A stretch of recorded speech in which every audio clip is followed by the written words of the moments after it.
Les Instigateurs, podcast numéro 62. Aujourd'hui, on vous parle du relationship marketing. Woo!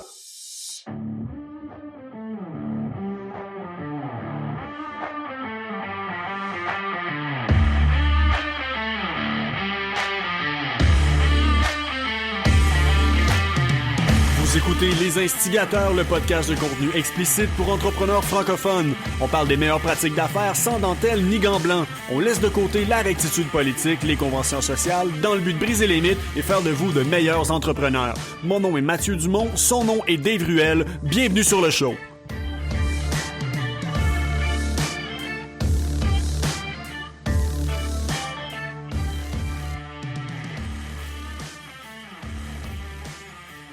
Mathieu Dumont. Dave Ruel. Épisode 62. Arthurie les connaît, numéro 62. Yes. Est-ce qu'on va avoir du hockey cette année? I don't care. Honnêtement, je penserais... Ben non, je penserais que oui. Là, je te dirais, j'ai l'impression que l'argent est tellement... Un enjeu dans ce genre de market-là qu'ils cracheront pas sur des centaines de millions de dollars. They'll find a way. Oh ouais, non, je pense il y aura quelque chose ils ont réussi à faire cette année à trouver une façon d'avoir des séries. Fait que je pense que cette année, ils vont hopefully. Sinon, si des joueurs de la Ligue nationale, ont lancé l'idée à Duncan Keith, s'il voulait venir jouer pour les Six Men dans ma ligue de garage de Saint-Isidore, Nouveau-Brunswick. By the way, excellent début de saison pour nous autres. 6 victoires, 1 défaite. Yes, ça va très bien. À l'heure où on se parle bien. Ça, j'allais dire, j'espère tellement qu'à l'heure où ce podcast-là va sortir, genre, ça va être 6 victoires et maintenant 14 défaites, là. Non. On reste quand même comme, on est vieillissant, mais, on reste quand même pas si pire. Ouais, mais vous êtes boosté une équipe puis vous êtes tous sur le jus. Non, on est une équipe vieillissante. On a des bons scoreurs. On a des gars très défensifs. On a une défensive qui est très défensive. On a une attaque qui est comme très bonne offensivement.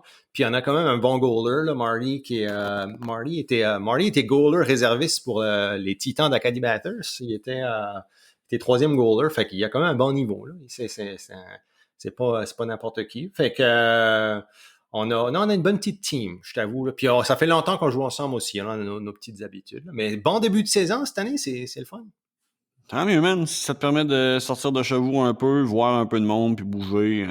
Ben, honnêtement, on a été pas mal épargnés. Même s'il y a quand même une recrudescence dans les maritimes, là, quand même, qui est rien comparativement au Québec, là, mais on arrive quand même à jouer au hockey. Fait que ça nous sort de chez nous, les gars, ça se passe bien. Puis, ouais, c'est le fun, man. Ça fait du bien. Tant mieux. Let's talk about de quoi que je connais pas tant, mais que je suis curieux de jaser parce que tu m'en parles de plus en plus. Tu as l'air d'avoir un soft boner à tous les fois que tu m'en parles. le relationship marketing. Puis je trouve ça, déjà juste sur le nom, je suis comme...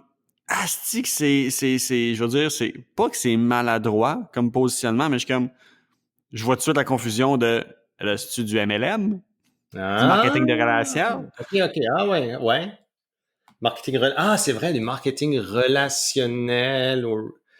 Ben oui, man, parce que du MLM, c'est du marketing relationnel. Fait que je suis curieux de voir comme la nuance avec ton relationship marketing.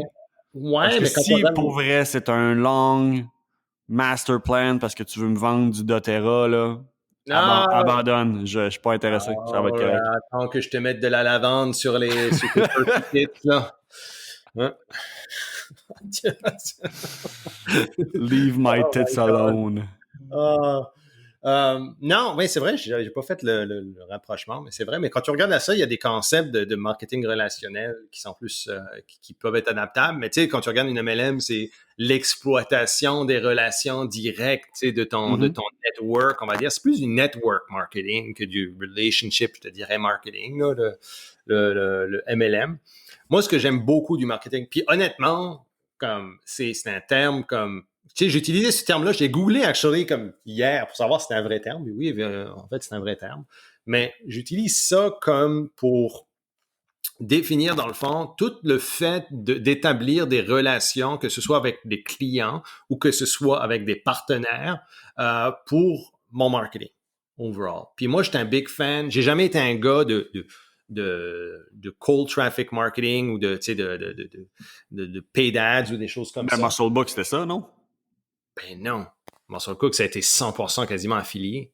Fait que ça a été très relationship marketing, où dans le fond, le succès de ce business-là a été directement relié aux relations que j'ai faites dans mon marché. OK, je pensais que tu avais quand même un volet paid ads. Non, zéro. Comme no joke, zéro paid ads. Ensuite, on est rentré, je suis plus rentré, j'ai pas été paid ads, j'ai jamais été le gars de paid ads et puis je le serai jamais parce que c'est pas dans mon champ d'expertise, ni mon champ de compétences, d'expertise, ni d'intérêt. Mais quand je travaillais avec Matt, par exemple, Matt est un gars de paid ads. Matt, c'est très, très, très paid ads. Mais Matt devient amener à son arsenal marketing, du relationship marketing beaucoup, beaucoup plus avec Bioptimizers. Et ce qui m'a amené, dans le fond, à réengager Joey. Et puis, que Joey monte sa compagnie qui s'appelle Partner Up. Et donc, qui gère des programmes d'affiliation, mais aussi qui crée des relations, si tu veux, avec différents advertisers. Et ça m'a amené vraiment à l'engager pour justement bâtir des nouvelles relations, créer des nouvelles relations dans mon marché. Et puis, j'adore cette approche-là parce que oui, ça mixe l'affiliate marketing avec lequel je suis très à l'aise, mais aussi le côté, je te dirais, tu sais, comme, j'aime pas le mot outreach parce que souvent, ça c'est mal utilisé, mais il y a le côté de prospection et de bâtissage. Donc, dans le fond, Joey fait de la prospection. Il va faire de la curation de prospection et il va m'envoyer après des personnes qui sont des partenaires promotionnels potentiels qui sont curatés. C'est pour ça, par exemple, que j'ai pu parler à Duncan Keith. J'ai parlé avec des gars comme Kerry Jack la semaine passée, puis on a super vibé, j'étais sur son podcast, il y a plein de choses, et là, comme genre un gars que je connaissais pas il y a 2 semaines, puis là, on est en train de se planifier un bow hunting session de elk au Montana. Là, il a l'air très woo-woo, mais je pense que j'aurais du fun avec. Ouais, je pense qu'il est peut-être... c'est un biohacker, comme il a travaillé avec... tu connais Anthony DiClementi? Mm-hmm. Anthony, il a travaillé, c'était comme le bras droit à Tony. Oh, okay. Je connais très bien Tony aussi, puis on a vibé comme ça. Puis c'est le même, lui, c'est encore drôle parce que lui, dans le fond, était le coach de biohacking au gars des Blackhawks de Chicago. Puis l'un dans l'autre, lui aussi connaît Duncan Keith, mais il coach aussi Jonathan Toews, puis des gars. Tu sais, comme le monde, tu sais, comme on dit, le monde est petit, là. Le monde est petit, man.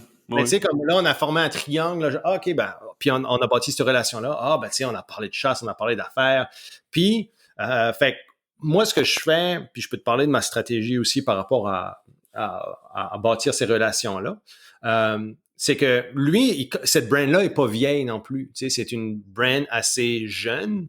Et puis, tu sais, il va pas faire des millions de ventes right now. However, c'est un gars qui est connecté, c'est un gars qui est up and coming, puis c'est un bon temps pour bâtir une relation.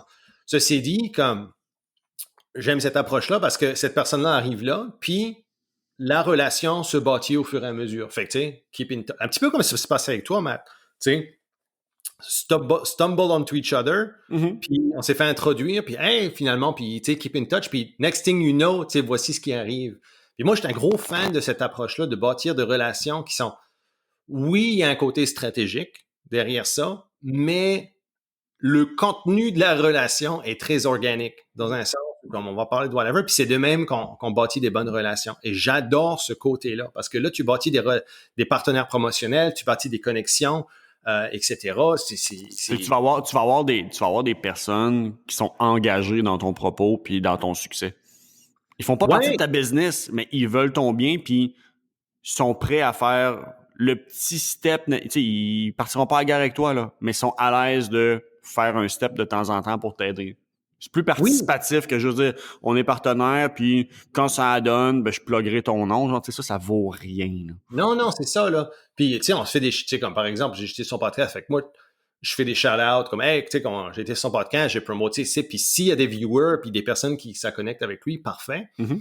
Mais tu vois, juste d'avoir commencé avec Joey, puis d'avoir monté ces choses-là, puis il m'a fait beaucoup plusieurs introductions de qualité là, dans les dernières semaines. J'adore ce modèle-là. Bâtir la relation, tu sais, comme... Et j'en vois, ce que je fais, c'est que tu sais, on dit, faut provider de la value d'abord. Moi, ce que je fais, c'est que j'envoie mon livre puis mon planner à ces personnes-là avec une handwritten note. Puis ça, j'adore faire ça aussi, des handwritten notes à mes clients. Je peux en parler plus tard là, du relationship marketing avec les clients. Mais, tu sais, j'envoie ça, puis les autres, ben, ils voient, tu sais, même s'ils me connaissent pas, ils vont lire le livre ou ils vont utiliser le planner, puis tu sais, I keep in touch, je vais commenter sur des affaires sur les médias sociaux, etc. Fait que je reste dans l'inconscient collectif d'une certaine façon.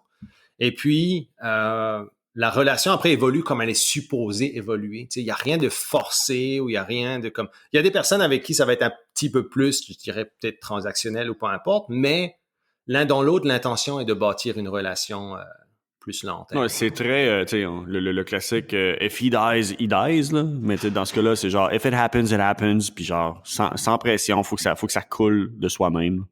Oui, puis honnêtement, ça a été comme pour ma première business comme que Muscle Cook, ça a été tellement clé, man, de bâtir une relation. J'ai été très chanceux, c'est que quand Lee Hayward, qui a été mon premier, dans le fond, mentor, avec qui m'a fait découvrir le direct response marketing, qui m'a fait découvrir le milieu du online business, été connecté avec certaines personnes. J'ai investi dans la relation avec ces certaines personnes-là. Et ces certaines personnes-là, ensuite, m'ont ouvert la porte à d'autres choses. Et puis, mais ça a été, comment je pourrais dire ça? C'est stratégique dans un sens où, oui, tu veux faire des bons contacts dans l'industrie, tu veux établir des relations, mais comme j'ai dit tout à l'heure, ça s'est passé tellement de façon organique, puis 10 ans plus tard, 12 ans plus tard, tu sais, on est là, puis il y a beaucoup de ces personnes-là qui sont dans mes best chums, puis qui ça ouvre d'autres portes, et puis en tout cas, je trouve ça fantastique comme façon, si tu veux, d'approcher la business, parce que tu as du long terme. C'est sûr que j'avoue, j'ai quand même cette facilité-là à, tu sais, j'ai la jasette facile, tu sais, comment je pourrais dire ça? Je suis jamais été quelqu'un non plus de très comme, tu sais, pas stratégique, mais tu sais, d'arriver comme, j'aime pas arriver dans une relation, dans une connexion avec un intent très précis. Tu as une belle, tu sais, pour les gens qui t'ont jamais rencontré, la façon que je pourrais le mieux le décrire, c'est tu as une belle naïveté, puis un élément qui, je pense, ajoute beaucoup à ton likability factor, c'est que, tu sais, on dit souvent, genre, ben, il faut que tu sois curieux en affaires, mais je pense que juste, même si t'étais pas en affaires, t'es foncièrement curieux de pas juste comprendre qu'est-ce que tu fais, mais pourquoi tu... Fait tu sais, oui, tu parles beaucoup, mais je sais pas si t'as déjà fait de l'impro, mais j'ai l'impression que tu serais bon parce que c'est le and then, c'est le classique, le concept classique de toujours renchérir pour garder la discussion en mouvance. T'es excessivement bon là-dedans. Fait que, en effet, je pense que pour toi, ça vient facile, ce type d'approche-là, parce que c'est quelque chose que même dans tes relations personnelles, tu fais de toute façon. Je veux dire, t'as absolument rien de stratégique dans tes relations personnelles, t'as rien à gagner, tu cherches rien. Fait que, tu sais, je pense que c'est ton style de communication juste naturel pour toi, puis qui bénéficie à ton entreprise. Fait que tu as appuyé au final ta stratégie de croissance de business sur une force naturelle. Donc, t'es jamais dans une position où mentalement, je pense que tu vends quoi que ce soit. Là. Mais aussi, ce que j'ai remarqué, c'est que je déteste tout le côté outreach ou le côté cold, comme l'approche, tu sais, comme l'outreach, là, on peut en parler, là, mais comme, tu sais, la nouvelle, ce qui est la tendance, là, depuis, je te dirais, les 18 à 24 derniers mois, là, le cold outreach, là, ça me fucking pue au nez, man. Et puis, honnêtement, comme je préfère leverager, c'est pour ça que j'ai engagé Joey, pour leverager certaines relations, puis ensuite, tu sais, je me fais introduire, puis ensuite, I take it from there. Mais j'haïs tout ce qui est comme cold strategic outreach, là. Ça a été, pour moi, là, comme... Puis c'est un des turn-off aussi du leverage coaching business que j'ai détesté. C'était maintenant la dépendance à des stratégies d'acquisition de clients qui est très, je trouve, tactique, et ça rentrait pas du tout dans mes valeurs, là, pantoute, là. Non, c'est faux, c'est de plus en plus froid juste pour booker tes places ouvertes, je vais dire comme ça, là, dans les différents groupes et différentes cohortes. Puis je trouve que c'est comme... En effet, moi aussi, j'ai un malaise parce que tu peux pas... Tu sais, au final, la personne qui rentre dans ton univers, qui paye pour ton service, elle paye pour une proximité, elle paye pour la relation, pour la confiance. Je trouve que ça part très mal, la relation, si tu l'as reeled in avec des tactiques semi-louches, shady, ou juste qui sont legit, qui sont honnêtes, mais froides. Je trouve qu'il y a une espèce de manque de cohérence dans l'expérience globale. C'est pas normal. Au final, je veux dire, la personne a converti, fait que même ton approche froide, théoriquement, ça veut dire que ça devrait lui convenir. Mais peut-être que c'est par pur standard personnel, je trouve qu'il y a un disconnect entre ta promesse de vente et tout le gravy qui vient autour. Ben, c'est ça, tu sais, c'est comme, comment je pourrais dire ça? C'est tellement tactique qu'au bout d'un moment, comme, tu enlèves tout le côté humain derrière ça. C'est ça que j'aime vraiment pas. Puis, tu sais, un de nos premiers épisodes qu'on a fait sur LinkedIn, là, puis on a été très vocal sur notre aversion à la stratégie de l'outreach, là, tu sais, la dick pic entrepreneuriale. Puis moi, je te disais, une des stratégies que je faisais dans ce temps-là, ben, je le fais encore, mais j'utilise moins l'outreach maintenant comme, comment je peux dire ça? J'outreach plus nécessairement. J'ai bâti un network quand même, par exemple sur LinkedIn, avec de l'outreach, mais comment je peux dire ça? Qui était vraiment demande de connexion, mais ensuite avec un message qui était très simple. C'était « Hey, tu sais, Matt, no need to reply », donc pas besoin de replyer. Just wanted to say hi, et puis comme, tu sais, happy to be connected with you, kind of thing. Mais honnêtement, là, mettons, de ces outreach-là, en date d'aujourd'hui, estimes-tu que ça t'a permis de développer des vraies relations qui sont actionnables? Que demain matin, si tu as besoin de peser sur le piton, que la personne va être ouverte à t'aider puis collaborer réellement? Honnêtement, là, quelques-unes, mais rien comparativement à la stratégie de relationship marketing qu'on fait en ce moment. Ça, j'allais dire, c'est sûr que ce ne sera pas zéro parce que tu aurais arrêté avant, mais au final, comme ratio effort-output, je pense que c'est pas là. Ça bâtit un network d'awareness aussi, dans un sens. Mais, puis je parle beaucoup sur LinkedIn, c'est une trend que tout le monde fait. Puis, plus d'un an plus tard, le no need to reply type of email, là, je te dirais que c'est la moitié des messages que je reçois à cette heure. T'sais, je vais me patter on the back, là, je pense que j'étais un trailblazer dans cette approche-là, mais ce que j'ai vu venir, c'est tellement fucking corny, puis c'est tellement comme l'outreach, comme ça marche là, mais c'est tellement tactique, il n'y a rien de long terme là-dedans. Puis moi, dans mon approche du relationship marketing, c'est beaucoup basé sur le long terme. Fait que le monde le catch-up, puis maintenant, beaucoup des emails sont beaucoup moins dick pic. Le monde se garde une gêne. Le no need to reply là, type of email devient un peu plus standard. Which is good, mais ça reste tactique. Le problème, c'est tu vois qu'il y a un essoufflement parce que le monde sont comme, OK, je vois une dick pic, là, delete. Ben, c'est ça, tu sais, moi, je veux dire, honnêtement, puis peut-être que justement, c'est parce que je sais que tu le faisais avant, puis ça, je le vois passer, puis je comprends la game, mais quelqu'un qui m'envoie un message, puis qui commence avec ça, je finis même pas de lire son courriel, puis ma seule réponse est toujours la même. Je suis comme, hi, actually, it's not no need to reply, it's no need to write to me, point. Merci, bonsoir, puis je refuse la connexion maintenant, là, parce que je suis comme, what's the point? Genre, du volume pour du volume, j'y crois pas. Non. Arrive-moi avec quelque chose de substance, pas juste, hey, no need to reply, puis te présenter pour que je sois aware que tu existes. Comme, si j'avais besoin de savoir que tu existes, je t'aurais look up, je t'aurais trouvé, genre. Ouais. You're not special. Non, mais il y a comme une façon il y a une validité dans la prise de contact, c'est juste dans la façon dont c'est fait, tu sais. Puis à cette heure, comme il y a une aversion maintenant au fait de recevoir un message privé avec un très très canné, le monde comprenne. T'sais, nous, ce qu'on fait depuis longtemps aussi au niveau du relationship marketing, c'est on essaie de sortir du inbox. On utilise le email marketing. Moi, je suis un gros believer email marketing. Mais il y a beaucoup plus de personnalisation avec comme des mailings, des lettres physiques. Dans le fond, moi, j'envoie des handwritten notes, beaucoup, du strategic gifting, des cartes aussi. Donc, par exemple, j'utilise un système qui s'appelle Postable aux États-Unis là, pour mes clients. Comme comme les bons clients. Tu sais, on parlait de psychographie là, dans nos derniers épisodes. Postable, c'est pas l'affaire que tu peux dire, genre, voici un budget X envoyé, puis de temps en temps, ça envoie des affaires, genre? Ouais, c'est ça. Pour ta fête, admettons, ça peut l'envoyer. Puis ça, c'est comme le relationship marketing. Mon ami Jonathan Goodman qui a onlinetrainer.com. Donc, lui, c'est une certification pour trainer de fitness, mais pour aller, dans le fond, bâtir ta business online. Lui, c'est beaucoup sa stratégie depuis longtemps. Et j'ai beaucoup appris de la façon dont il gère son relationship marketing. Ça fonctionne très bien pour lui. À cause de ça, c'est pas un gars de cold traffic that much. Ben, il a une équipe qui s'en occupe, mais lui, c'est sa force. Et puis, je m'inspire beaucoup de ce qu'il fait. Et puis, Postable, en mettant, c'est super simple. Dans le fond, c'est que j'identifie, puis j'en ai déjà parlé, mais j'identifie mes top clients ou mes bons clients ou des personnes qui sont vraiment dans mon avatar, OK, ou des personnes que je veux targeter.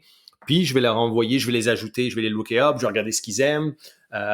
Puis je vais les ajouter à ma database dans Postable. Fait que je vais savoir, en mettant si j'arrive à trouver leur date de fête sur Facebook, des choses comme ça. Puis, c'est des petites choses. Ils reçoivent. Maintenant, le problème, c'est qu'on est bombardé d'ads online, mais il n'y a plus personne qui prend le temps d'écrire des notes ou qui envoie des lettres, des choses comme ça. Donc, il y a toujours ce côté-là qui est très cool de recevoir une lettre avec, puis je mets toujours un sticker, là, je mets un sticker done by noon dans les envois. Fait que là, le monde aime ça, puis il me renvoie un email. On bâtit la relation comme ça, puis c'est très cool. Il y en a que c'est juste un email, c'est juste comme « Hey, merci, hey, ça fait bien plaisir. » Mais c'est des personnes qui ils apprécient ça, puis ils restent dans ton entourage d'une certaine façon, même si tu n'entends pas nécessairement parler d'eux autres. Ils sont là, ils respectent ça, ils aiment ça, puis souvent, il y a un côté loyauté qui est intéressant, que j'adore. Moi, avec ça du côté client. Puis du côté affilié, tu sais, la bâtisse, tu sais, comme je dis, j'envoie des strategic gifting. Mettons que je bâtis une relation avec quelqu'un, mettons, tu sais, comme par exemple, là, je regardais Carrie, on a commencé à développer une relation, j'ai envoyé mon livre, le planner, il a aimé ça, il m'a tagué sur son médias sociaux. Là, je sais, tu sais, qu'il aime la chasse, des choses comme ça. Rien ne m'empêche, là, tu sais, comme genre l'année prochaine, de randomly, pour sa fête, lui envoyer un petit couteau de chasse ou quelque chose comme ça, tu sais. Mm-hmm.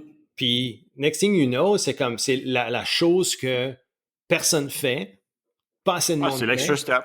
L'extra step, puis c'est comme, oh fuck, yes. Si je m'en vais promoter quelqu'un, je vais promoter lui. Tu sais, genre que même si Mathieu m'offre, moi, je sais pas, un CPA de 1000$ pour promouvoir son offre,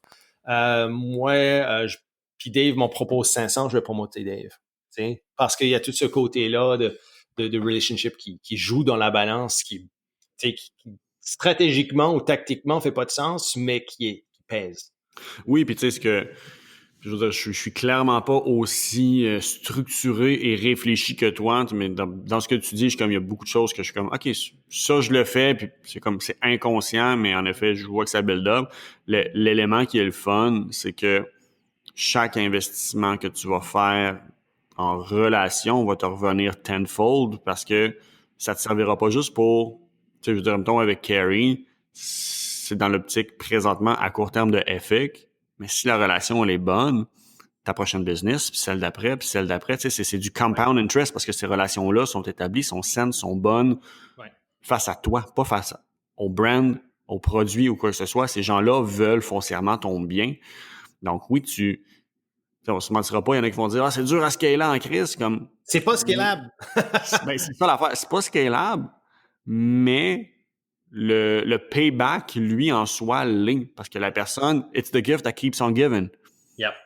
Puis honnêtement, c'est pas un nouveau concept, tu sais, comme moi j'aime beaucoup. Donc, si tu lis par exemple des livres comme Crush It de Gary Vee, des choses comme ça, c'est des vieux. C'est des concepts de base, là. C'est des concepts de base, mais lui, c'est comme l'extra step, tu sais. Ouais. Par exemple, tu regardes avec Wine Library, ce qu'il faisait, c'est qu'il allait toujours, puis lui, c'est un trailblazer de Twitter, puis il allait toujours regarder ses Twitter users, etc. Il allait les rechercher, il allait savoir si c'était des fans des Buffalo Bills ou whatever, tu sais, puis il allait leur envoyer, tu sais, s'il faisait une grosse commande, il allait leur envoyer un chandail autographié, tu sais, peu importe, mais des choses qui sont comme holy smokes, tu sais, comme l'extra step, tu sais, how do you know? Tu comprends-tu?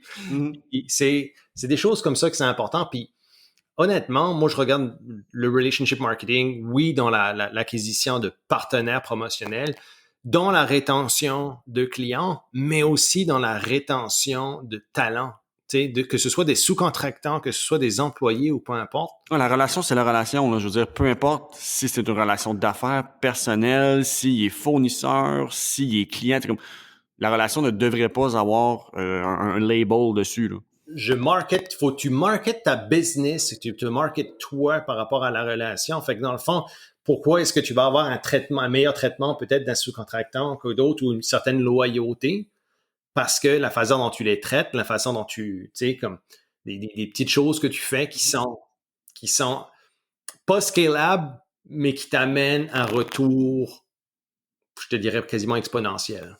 Oui, puis tu sais, faut que ce soit fait de façon authentique, tu sais, puis j'en ai reçu, j'en reçois encore, il y a des clients pour une autre de mes business qui nous payent pour le développer, puis Chris, que je comprends pas.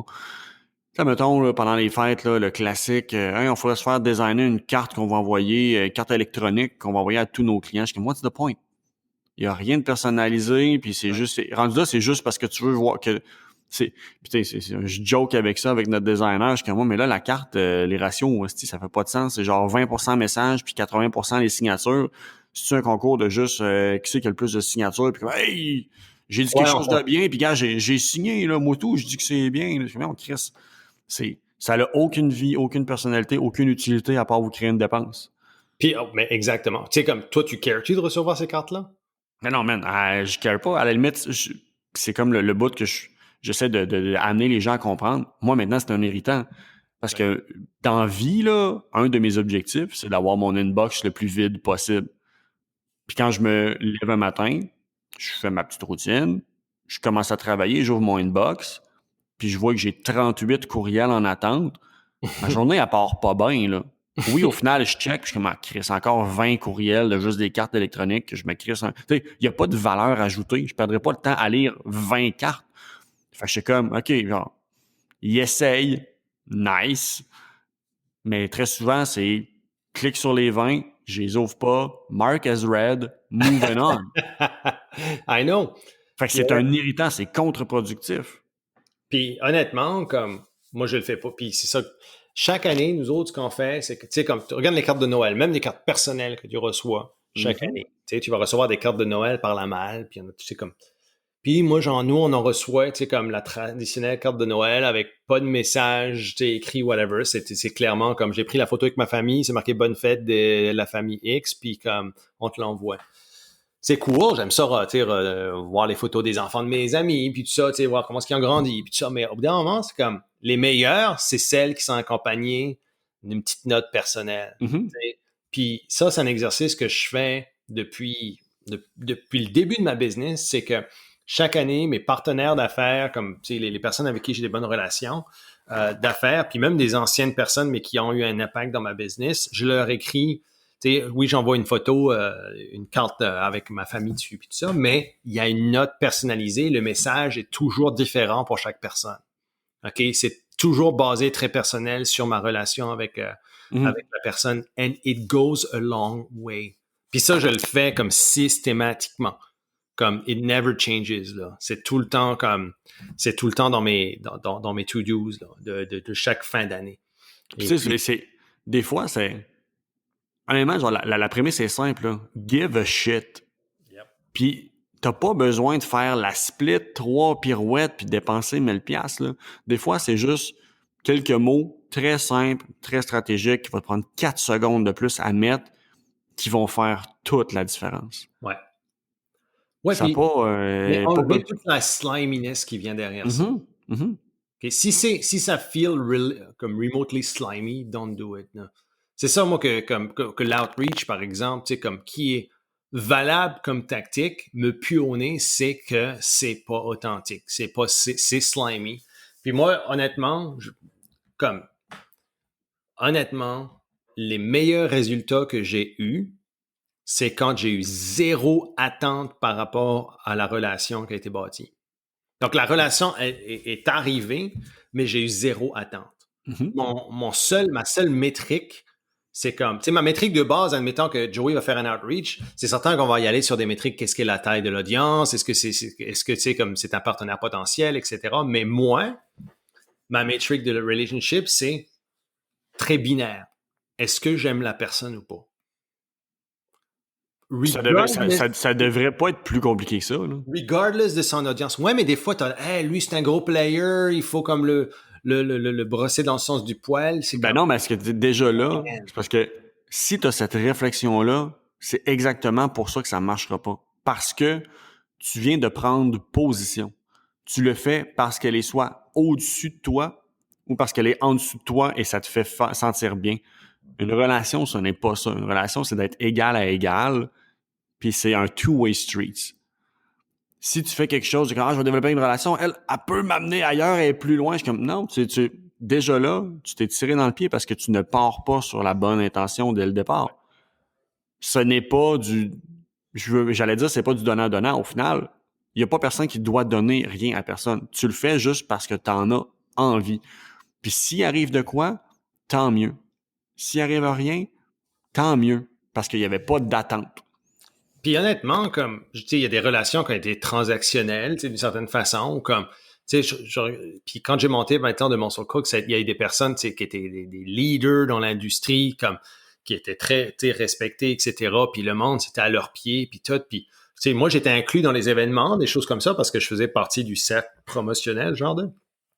Mais il y en a plusieurs d'entre eux autres qui étaient probablement les plus gros players dans cette industrie-là. J'étais comme, je bâtirai pas de relation avec ces personnes-là. Ce seront des connaissances, ce seront des partenaires au besoin, mais je ne ferai pas l'extra mile pour établir une relation avec ces personnes-là. Parce que c'était soit clash au niveau valeur, clash au niveau mindset, il y avait différents clashs qui étaient là. Il y a des personnes, ouais, mais là, si tu le connais, là, si tu fais ça, si tu approfondis la relation, je suis comme, non, I just don't like the guy.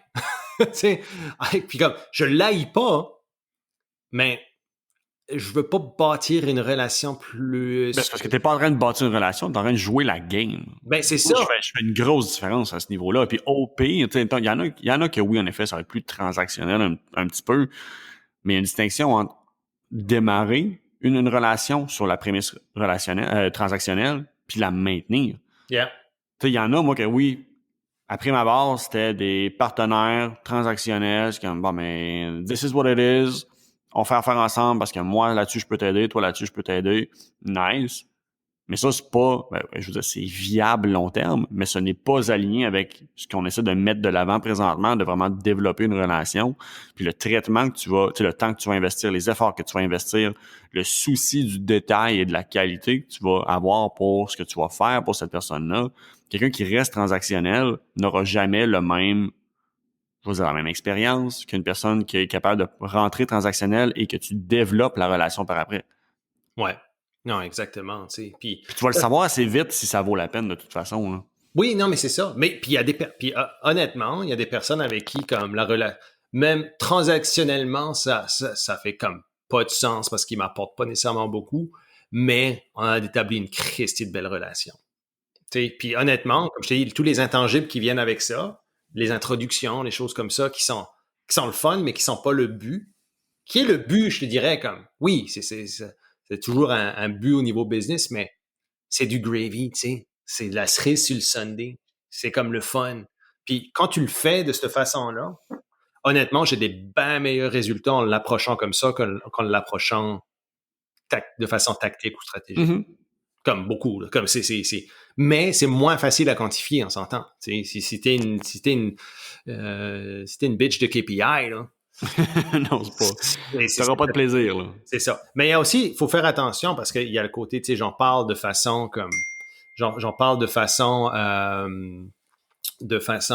personnelle, tu sais, mais j'ai beaucoup de facilité. J'adore cette approche-là. Il y a des personnes qui sont beaucoup plus introverties, qui ont beaucoup plus de difficultés avec cette approche-là. Tu sais, fait que c'est certain que c'est peut-être plus difficile, mais honnêtement, si vous avez une facilité à connecter ou à jaser ou à établir des ponts avec des personnes, utilisez cette stratégie-là, cette approche-là, peut-être cette façon d'approcher le marketing, parce que honnêtement, je vois ça plus comme une philosophie qu'une stratégie ou une tactique, quoi que ce soit. Parce que comme je te dis, tu sais, c'est quelque chose que tu vas être amené à... Si tu le fais pas 24/7 dans toutes tes relations, ça marchera pas. Ouais. C'est un way of life, à la limite, plus que dire, tu sais, dans la vie, tu as un certain nombre de minutes et d'heures disponibles dans une journée. Tu décides sur quoi tu les investis. Tu peux les investir sur plein d'affaires, dont, entre autres, les relations. Donc, c'est... Mais tu sais, le marketing d'affilié, admettons, tu disais que tu n'étais pas un fan, mais pour moi, le marketing d'affilié rentre pour quoter Stan, dans mon livre à moi, l'affiliate marketing rentre dans le relationship marketing. Ben,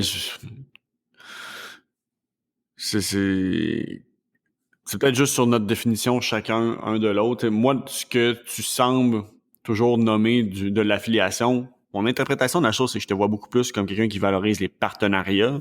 Parce que tu fais une sélection très sévère, tu établis des objectifs. Je veux dire, fait que ton affiliation n'est pas avec n'importe qui. Là.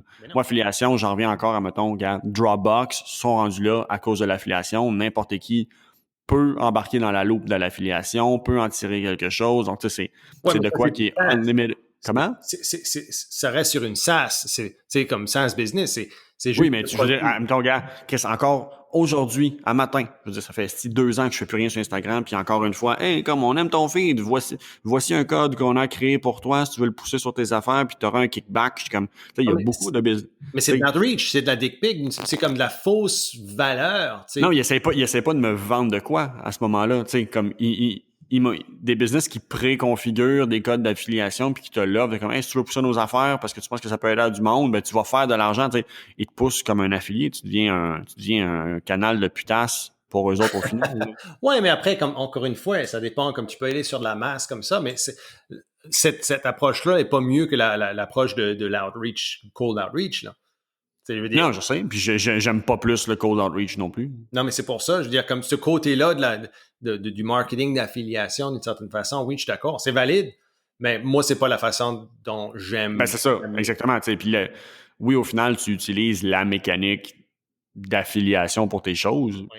Mais tout ce qui est en amont pour te qualifier pour ça, je veux dire, la ligne est très mince rendue là entre un partenariat d'affaires et de l'affiliation. Là. Ouais. Moi, comme je te dis, la distinction que j'en fais entre les deux, puis c'est pour ça que moi, j'ai toujours plus interprété ton approche comme étant du partenariat structuré, oui. C'est voici les fits qui font que nos business ont un certain match, ont un certain potentiel ensemble.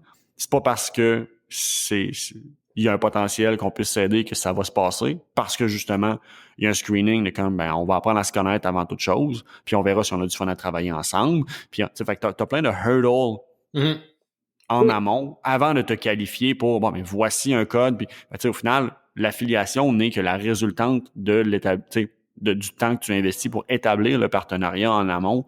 Fait que c'est pour ça que, comme je te dis, je comprends que, oui, à la façon la plus simple de la chose, c'est perçu et c'est traité comme de l'affiliation. Mais ma lecture de ta situation, selon en tout cas, la façon que moi je vois les choses, je te perçois beaucoup plus comme un gars justement comme de relations et de partenariats qui ont juste une meilleure structure que signe un papier, bonjour, on est partenaire, puis on va en parler avec les gens. Non, toi, tu as justement des systèmes, des process pour faciliter. Tu donnes des outils à tes partenaires. Puis un des outils, c'est la mécanique d'affiliation. Oui, non, c'est certain. C'est une chose, mais comme encore une fois, ça reste du marketing d'affiliation, tu sais. Mais tout passe à travers la création de la relation. C'est aussi simple que ça. Puis honnêtement, comme tu regardes même l'affiliation, il y a beaucoup de nos clients qui deviennent des affiliés parce qu'ils aiment ce qu'on fait. Ils adhèrent à ta vision. Puis à ton... Et là, ils sont comme, si tu veux un referral link, je vais t'en donner un. Si tu veux un coupon, je peux t'en donner un. Et comme, tu peux le partager, là. Mais ça part toujours d'une intention de la relation et non pas du gain qui est promis. Qui est financier, exactement. Ça joue dans la balance. Mais c'est pas ça. C'est comme, j'aime le produit, j'aime la personne, je veux partager avec mes followers. Puis tu regardes avec Karine, ce qu'on fait avec le journal de vie, c'est tout le temps comme ça. C'est d'abord passer par une relation. Il n'y a aucun des affiliés à Karine avec qui elle n'a pas bâti une relation, qui n'ont pas déjà acheté le produit ou qui ont comme...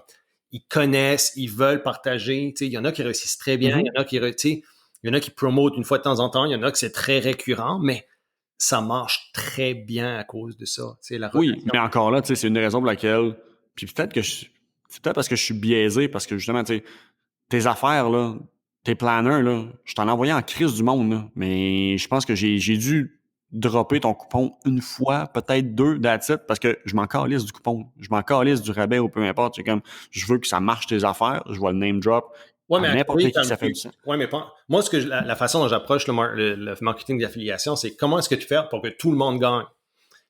Fait de un, ça commence. Mais c'est ça l'affaire. Mais moi, dans ma notion, c'est que le partenaire a même pas. Oui, ultimement, s'il veut, il faut qu'il soit dans une position de pouvoir gagner quelque chose. Mais moi, il gagne un discount. Mettons que tu as un coupon, il gagne un discount. Il gagne 10% de rabais, genre. Fait que lui, le end user, le client, oui, absolument. Le end user, OK, attends 10%. Toi, tu gagnes parce que tu as une commission financière. Mais quand tu travailles avec un advertiser, c'est la même chose. C'est comme, mettons que tu arrives, toi, moi, je te dis, OK, Matt, veux-tu promoter le planner? Je te donne un coupon de 10%, puis ce 10%-là, ça traque tes commissions, puis tu as 30% de commission. Fait que moi, tu gagnes parce que, de un, tu réponds à un besoin de ton client qui en a besoin de ce planner-là, mais aussi toi, financièrement, tu bénéficies. Ton client bénéficie parce que, ton client bénéficie parce que tu as un produit de qualité, tu lui envoies un produit de qualité entre tes mains. On s'entend que souvent, il y a des produits de marde dans l'affiliation, faire attention avec ça. Puis, moi, je gagne parce que, de un, je viens de gagner un customer, puis je viens de gagner un utilisateur de mon produit. Oui. Tout le monde gagne là-dedans. Il n'y a personne, il n'y a rien de slimy, tout est très comme win-win. Mais c'est ça mon point. C'est comme, moi, là, mettons, dans mon sens pour le relationship marketing, je m'en fous de rien gagner. Moi, c'est là que je tranche on en jase, puis comme là, je viens de prendre position sur genre comment je perçois ça, puis comment ça doit bien être fait. Comme je te dis, moi, le coupon, mettons, si on prend le code EFIC, j'ai jamais poussé parce que je m'en fous de ma commission. Puis au final, le client, OK, oui, peut-être qu'il aurait pu avoir son rabais ou peu importe, mais je suis comme, s'il me fait confiance puis il veut vraiment le vrai produit, je veux dire, c'est quoi ton planner? C'est 25$ le planner, genre? Fait qu'il, pour 2$, qu'est-ce qu'il paye, là? Non, d'accord, mais ça ajoute quand même une valeur. Oui. Comme je te dis, quelqu'un... Mais en même temps, c'est ça. C'est là que je commence à mieux être capable de me camper ou réaffirmer ma position sur affiliation versus partenariat, relationship. C'est-à-dire, c'est comme la journée que tu as assez développé une relation pour que la personne le fasse, même si elle n'a rien à gagner. Ça, moi, c'est un indicateur de succès du relationship marketing. Parce que foncièrement, je veux... Il n'y a pas d'aspect pécunier.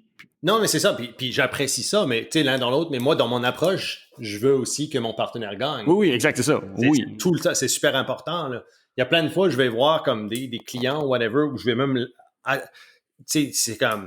Genre, c'est correct que tu l'offres. Quand c'est un client que je sais que c'est toi qui l'as envoyé, là, je vais still aller dans le système puis donner une commission, tu sais, quand je sais que ça arrive.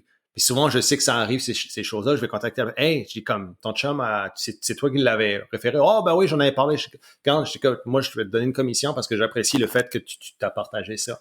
Puis souvent, c'est comme, tu sais, c'est gravy, mais c'est comme, parfait. Tu sais, je pourrais être greedy puis dire, non, je garde tout. Non, comme...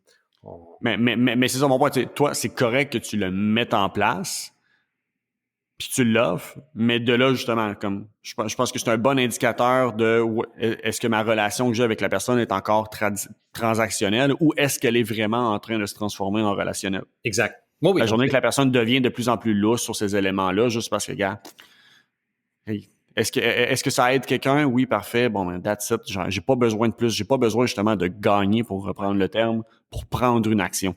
Exact. 100%. J'aime ça. On va peut-être wrapper up, mais peut-être la mission, le devoir de la semaine. Quel élément de ce qu'on a parlé aujourd'hui du marketing, du relationship marketing, que vous pouvez implémenter dans votre business en ce moment? Est-ce que c'est la création d'un meilleur système d'outreach? Est-ce que c'est la création de strategic gifting, donc d'envoi de cadeaux, si tu veux, stratégique d'une certaine façon, mais qui est très personnalisé? Est-ce que c'est l'envoi d'une carte par la poste? Est-ce que c'est l'envoi, c'est où est-ce que ça passe? Qu'est-ce qui est peut-être... Ne serait-ce que faire la liste avant de voir qu'est-ce que vous pouvez faire. Comme sauriez-vous à qui donner de l'attention et avec qui faire l'extra step présentement? Qui doit être valorisé? Mais faites votre... Tu sais, Russell Brunson fait l'exercice du Dream 100. Qu'est-ce qui sont vos Dream 100 partners ou des places où sont vos clients que ça? Faites peut-être votre Dream 10. Votre 10 partenaires ou 10 personnes que vous voudriez comme avoir une relation avec ou peu importe, puis voir comment est-ce que vous pouvez faire pour bâtir cette relation-là. C'est tricky. C'est pas facile, mais ça va vous pousser à voir comment est-ce que vous pouvez commencer à bâtir des relations avec ces personnes-là. Non, c'est du good stuff. Puis tu sais, honnêtement, des fois, ça va prendre du temps, là. Tu sais, genre, je suis dans les débuts d'une relation, justement, comme ça, puis pourtant, ça fait... No joke, je pense que ça fait plus de 3 ans que je l'ai mis sur ma liste de comme... Eux autres, un moment donné, je les veux pas comme clients. Tant mieux s'ils le deviennent. Mais à la base, je les veux comme dans mon entourage. Parce que c'est des personnes que j'apprécie la qualité de ce qu'ils font. Ils m'inspirent. Ouais. Puis de là, ben, ça devient un levier. Puis honnêtement, comme... Mais ça prend... C'est sur le long terme. Puis, tu sais, je le vois avec nos auditeurs, par exemple. Combien de relations qu'on bâtit avec nos auditeurs, qu'on connaît même pas, mais honnêtement, il y a des auditeurs, je sais même pas à quoi ils ressemblent, mais je les connais de nom parce qu'ils commentent sur nos stuff. Des fois, ils vont liker des DM, ils vont sharer nos affaires, puis des fois, on va, tu sais, genre, comme, moi, je laisse souvent des petits voice messages aux auditeurs qui nous share des choses comme ça, tu sais. On bâtit une espèce de mini-relation, mais il y a des fois, je suis comme, j'ai même pas regardé à quoi ce qu'ils ressemblaient, tu sais. Je connais leur nom, puis ça, puis on se connaît sur Instagram, mais tu comprends-tu? C'est le stepping stone. Oui. C'est le stepping stone, puis peut-être quelque chose qui va arriver plus tard. Tu sais, comme, on sait pas, mais c'est de même que ça commence. Non, c'est mettons, j'imagine que Karine de Gestion Rubik t'écrit à toi autant qu'à moi. Puis, comme c'est un bon exemple de genre, pour vrai, Karine, elle me fait mourir de rire. Je l'apprécie énormément. Je l'ai jamais rencontrée. Je comprends un peu ce qu'elle fait, mais tu sais, je mentirais pas. J'ai pas pris le temps de tout éplucher. Puis comme la journée que j'aurai besoin, que ce sera pertinent, je le ferai. Ben ouais. Mais c'est genre de, justement, comme, c'est du long terme j'allais dire, elle joue bien sa game pour nous, pour me soften up, me rendre curieux d'en apprendre plus. Mais exactement. Ça marche, puis c'est pas slimy. Non. C'est comme, moi aussi, tu sais, Karine, elle nous chie nos affaires, puis ça, mais comme honnêtement, faudrait que je regarde à quoi ressemble Karine, parce que je sais même pas, tu sais, je pourrais la rencontrer dans la rue puis pas savoir que c'est elle, tu sais, je veux dire, tu comprends-tu? Oui. Mais il y a cette connexion-là qui a été faite, puis c'est comme si c'est du long terme, puis God, tu sais, personne ne sait, mais ça va des deux sens pareil. Tu comprends-tu? Nous oui, absolument. Puis on aime avoir nos auditeurs, mais ça start là. Puis moi, c'est pour ça qu'on vous pousse souvent. Envoyez-nous des emails, comme connecter avec nous autres, comme on aime ça parce que honnêtement, c'est la façon. Moi personnellement, puis je pense toi aussi, mais moi c'est la façon dont je veux runner ma business. Je veux avoir une connexion avec mon auditoire, avec mon monde, tu sais. Oui, puis je veux dire, c'est parce que ça s'applique autant pour des partenaires que des clients, que tu sais, je veux dire, mes clients aux States que je suis allé chercher, c'est pas parce que j'ai pris l'avion puis qu'on s'est rencontrés, absolument pas, là. Ça a commencé par une couple de DM, puis mais Chris, finalement, moi, c'est pas fou ce que tu dis, puis qu'il s'intéresse plus, puis comme ça se développe, mais ça peut s'étirer sur 3 mois, 6 mois, 1 an. Bram que je suis allé chercher, et c'est pour vrai, bon, on a dû se jaser on and off, puis très sporadique, là, c'était pas à tous les jours, là, mais pendant quasiment 1 an et demi avant qu'on commence à travailler ensemble, là. Fait que, tu sais, c'est un long game en vente. On va parler des hunters puis des farmers. Clairement, si vous êtes un hunter, vous n'aurez pas de plaisir avec cette approche-là. Puis c'est correct. Je veux dire, il n'y a pas de bon ou mauvais, c'est de voir qu'est-ce qui fonctionne bien pour vous. Mais si vous êtes un farmer, quelqu'un qui, justement, en vente, va prendre son temps, puis d'habitude, ça amène dans une position où les personnes que vous êtes capable d'aller chercher, clients partenaires, restent avec vous beaucoup plus longtemps. Ouais. Ben ça, normalement, ça doit être quelque chose qui colle plus nativement avec votre approche actuelle. Puis honnêtement, comme si des hunters, puis il n'y a rien de mal à ça, là, mais... Non, pour vrai, si vous connaissez des hunters, pluguez-moi là, des bons hunters, là, qui sont pas crasses, là, ouais. Ils sont rares. Ouais, mais honnêtement, mais tu sais, il y a d'autres personnes aussi, quand tu vois dans certains auditeurs, comme tu vois là que la stratégie derrière ou la tactique, tu sais, puis on le renifle, je veux dire, on le renifle, là, tu sais, on le sent, là, on sait, tu sais, on sait que ça vient de là, puis c'est comme, mais you know it. Je veux dire, il y a un manque de casual, si tu veux, qui vient derrière ça, puis même des fois un casual déguisé, mais on le sent pareil, tu sais. Faut faire attention. Comme je te dis, honnêtement, là, comme faut que ça vienne d'un comme je manque pas comme, j'ai zéro attente par rapport à la relation, tu sais. Ça, là, c'est la meilleure façon. C'est la meilleure. I give a shit about you, but I don't give a shit about this. Genre. Ouais, c'est ça, j'entends rien en tout. Puis, it works, là. Mais bref, on a... C'est ça. Fait que, dans le fond, le homework, qu'est-ce que peut-être votre top... Je dirais votre top 10, puis comment est-ce que vous allez faire pour commencer à établir cette relation-là. Puis... There you go. Mais moi, j'aime ça. Moi, je vais vous garder updaté sur notre stratégie de relationship marketing, qui est comme une stratégie, mais qui évolue vers des relations. Là. Mais c'est comme, on a starté vraiment comme activement, comme à l'heure où on enregistre ce site, comme il y a 2 semaines. Là, puis, I like that. Tommy, man, if it feels good, keep on doing it. Feels great. All right, mon chum, on se parle la semaine prochaine. Bonne semaine tout le monde. À la semaine prochaine. Goodbye! Vous venez d'écouter le podcast des Instigateurs. Ça vous intéresse d'en entendre plus, alors n'hésitez pas à vous abonner à notre chaîne, cliquez sur le 5 étoiles et surtout, nous laisser connaître les sujets que vous aimeriez qu'on aborde dans les prochains épisodes. Pour le faire, simplement qu'à nous envoyer un courriel à podcast@instigateur.com ou visiter notre site web instigateur avec un s.com.